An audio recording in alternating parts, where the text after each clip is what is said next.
Hello everybody, Michael LeBlanc here. I just got off work and I have a plan. I'm going to go to the nearest Home Depot and pick up what I need, and we are going to build something for the betterment of the earth, albeit just one small space around my house. We're here at Home Depot because we are going to pick up a item that is going to help us create a compost bin. Now, a compost bin is useful in a myriad of situations. One of it is to make soil that you could use to grow things with. And if you don't have a garden, maybe somebody does. The whole idea is that you throw away a whole lot of things that could be compostable, things that can break down, paper, wet items. There's a whole list, and we'll go through that later.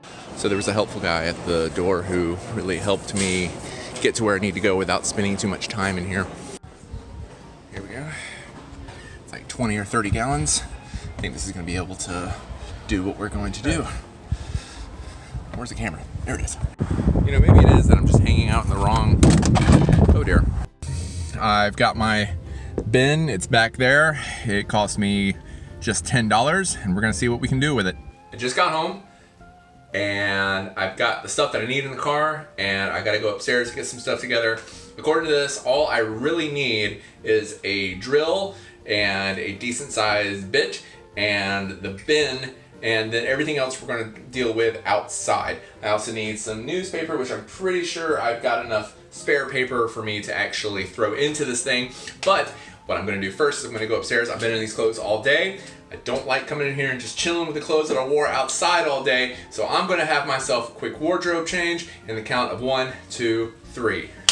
I'm going to go out there and I'm going to go get the bin. I have a bunch of newspapers and old papers right there that we don't need anymore. And I didn't have a working drill because the battery's not working, but I do have a hammer and I have gumption. Now, one of the things that you're going to want to do if you're going to make your own compost is to get yourself this bin. You're going to need the tools, as I before mentioned, but you need to make sure that you have holes in your bin so the whole mixture aerates, because without air, the actual decomposition doesn't work.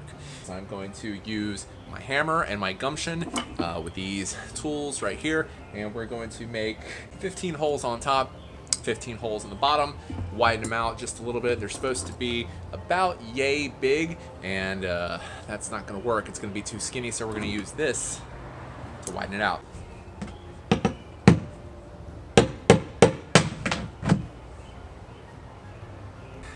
Alright, already we come into a problem. I didn't think about the fact that brute force is not going to crack this thing. So to prevent this thing from going too much further, we're going to have to find a more subtle approach to make holes. But one of the things that I've done before when having to put holes in plastic that just doesn't want to have holes in it is to find something sharp and kind of just do this action into it until it finally weakens and makes a hole, and then we can make something bigger. So let's try that.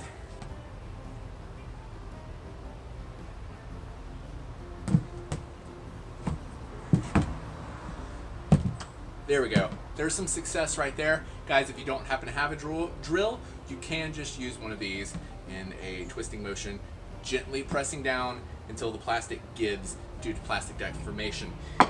Let's do that about 14 more times.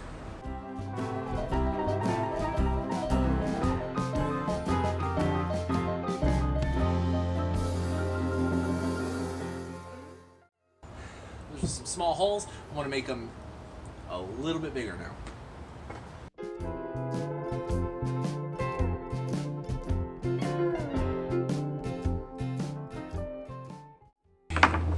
Awesome.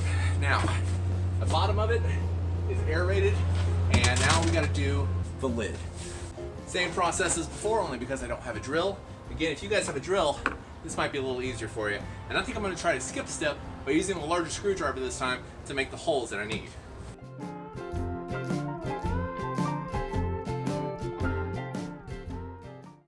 While I'm doing this, I just want to point out that no, I didn't have a drill. Well, I do, but I didn't have a good battery. But did that stop me from doing this project? No.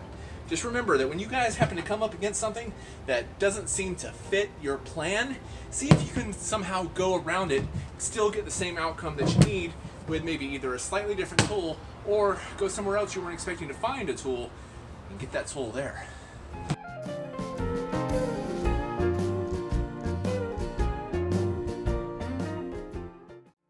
now I have the holes in here. This thing should be able to aerate and let everything in here decompose the way that it needs to, so we can get a good compost pile. Now another thing you're going to want to do after you get all this done is you're going to be using the paper that we put over here, and you are going to want to try to rip this paper up and fill this thing about, I'd say about 1/3 of the way. Not with compacted paper, but with ripped, aerated, fluffy paper.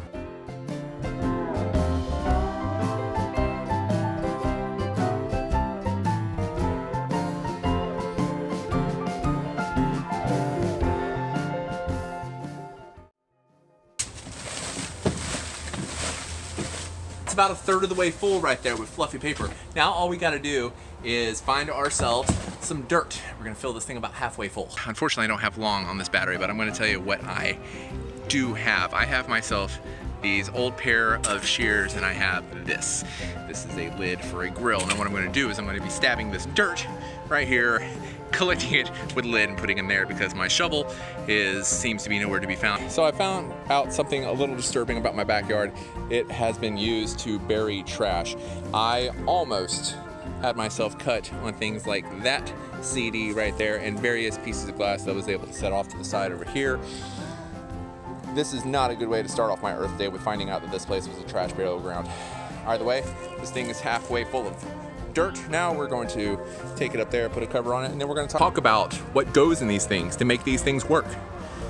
Whew, that sun's bright.